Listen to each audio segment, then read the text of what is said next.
So a lot of you are already aware, I recently did a meta series talking about the lowest recoil and the best ergo that you can get. And in the comments down below, I was getting hounded saying, Vox, can you please do a budget series? So today we're going to be diving into just that. Starting off with semi-automatics. We're going to be diving into the best semi-automatics bang for buck, the best attachments you can get, and also some ammo recommendations so that some of yous out there with not a lot of money in the stash can go from zero to hero and fill that baby right up.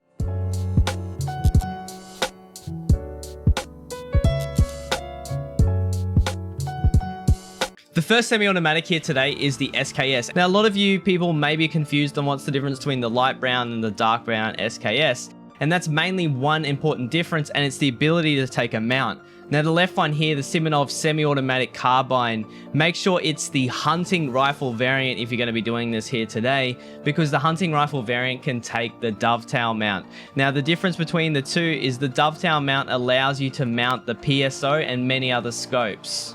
So let's talk about the first scope that you can get your hands on, and that is the PSO. Now, there's two different types of PSO, and both of their reticles are very, very similar, except the second one here on the right has a little bit clearer of a reticle, but it's about 2,000 more rubles, and you can purchase it from Prapor 2, whereas the Zenit Belomo PSO 1 can be purchased from Prapor 1 after completing a task. So next one is mag recommendations. Now, the first thing you need to know about these is it goes from about 10 rounds, 20 rounds to 35 rounds, but the integral 10 rounder cannot be removed. It is like the Mosin magazine. So if you do use these, know that you cannot bring additional magazines. You have to load the entire mag through the chamber one at a time. So now let's jump into some ammo. There's some serious recommendations here that I really need to warn you about. And the first one here is not using 7.6239 US. US is a subsonic round and has incredible amounts of drop, and it doesn't make up for it in performance either. Now, T45M is a tracer round, but it actually has a decent amount of flesh. Unfortunately, it's a little bit more expensive than PS, so I can't go out of my way to recommend this. But if you kill scab bosses on reserve and they drop a lot of this, don't be afraid to use it, because it's still an incredibly good round, but that larger amount of flesh has a slightly faster time to kill on class 3 armor. But you're going to notice that as we move up to the next one here, PS, you're going to be noticing that it has a slightly better amount of pen, which means it's probably more reliable against class 4. So therefore, one taps on things like the ULAC or the Fast MT or Wendy, and a lot of people are running these helmets. So this is something that you really need to think about. I'm going to be having a look at HP. Now, once again, HP is a hunting round, so please do not use this because it's not going to go through absolutely any armor unless you plan on shooting them in the legs. My final two recommendations would have to be BP if you have a little bit of extra money. Now, the reason I say BP is because BP has a whopping 47 pen, and you're going to be looking here and it's significantly better than every other pen here. And that is super important because a lot of people, especially at this stage in the wipe, are running class 6 armor, and a lot of their helmets are also class 4. So this gives you reliable one taps on all class 4 helmets, a pretty much guaranteed chance to go through things like Gen 4, a lot of class 5 armors, which are quite common. And it also helps punch through some of that slick armor, which is one of the main meta armors at the moment. So this is a big recommendation for you guys. The next gun here is the Vepr Hunter, and it's an incredibly strong gun. First thing you need to know about the Vepr Hunter is it pretty much comes good to go stock. So if you want to buy one of these, you can either do a scav run or buy one off the flea market. Make sure you get one with a dust cover, but they have a mount pre-installed already. All you need to do is add a scope.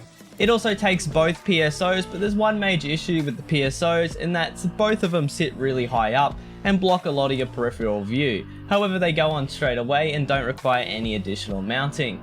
My suggestion to you guys out there is if you want to mount any scope to this gun, to go ahead and use the SVD low side mount. The reason I would suggest the SVD low side mount is because a lot of the higher scopes when they sit on here look a lot more natural, and they also don't take so much of your peripheral view up. So next option here, you have to choose between 5 rounders or 10 rounder magazines. I would always recommend 10 rounders, but if you can't afford them, you can buy 5 rounders here from Jaeger at level 2. but I would always go out of your way to go and get your hands on some 10 rounder magazines, because those extra 5 shots can be the difference between life or death, especially on multiple targets where you're getting pushed by more than one person. Another great option for mounting scopes is the TT01, which can be purchased from Pratball level 2. All you simply have to do is take the rear side off and put the TT01 in its place, and then you can put any compact culminator on that mount. If you're not sure what can go on it, guys, make sure to remember to right click a link search, and you can find a list of all the mounts and different scopes that go directly onto the TT01.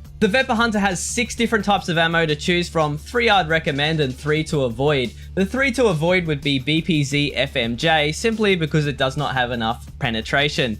The next one that I would recommend you avoid using is TPZ SP, simply because although it has a greater amount of penetration, it does not have enough flesh damage to give you a reliable tap. It will not one-tap the thorax, and it'll take multiple shots to bring people down.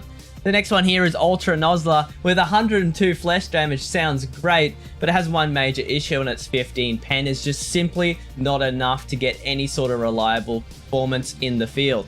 So that leaves you with 3 different options here: M80, M62, and M61. M80 is the best all-round budget price to performance ammo that you can get.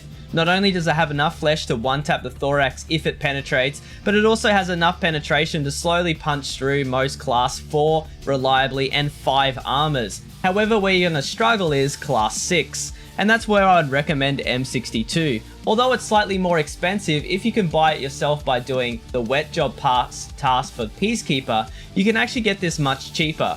At the same time, we've got M61 here. The M61 is the highest pen round in the game, and is going to give you those reliable taps through slick armor, which is one of the most common armors in the game right now in this stage of the wipe. But what you need to understand about M61 is it's $13 a bullet if you're buying it off the flea market, or if you're Peacekeeper level 4, you can buy it for $8 to $9 prone to fluctuate. So you guys need to understand that M80 is probably the best choice for you out there, and if you have a little bit of extra money, I would recommend M62. So the next gun here is going to be the ADAR, and I just wanted to show you guys a little tip and trick here. If you go out and get your hands on a rechargeable battery, even if you find these around Ollie or anywhere across Interchange or any sort of tech spawn, you can go over across to Skier level 1, and one of the first barters that you can do at Skier level 1 is 1 rechargeable battery for an ADAR, which means you can roughly get an ADAR for about 13,000 rubles, which makes it one of the strongest budget options you can ever possibly have. So you just got your hands on an ADAR, but you need to do one important thing, and that's you need to remove the front gas block, because it will block your peripheral vision. Make sure to remember to do this, because I've been in this situation one too many times. A great replacement is the MK12 low profile, and remember guys, any screenshots for any gun recommendations and prices will be attached down below in screenshots, so feel free to go ahead and use those if you're confused at any stage here.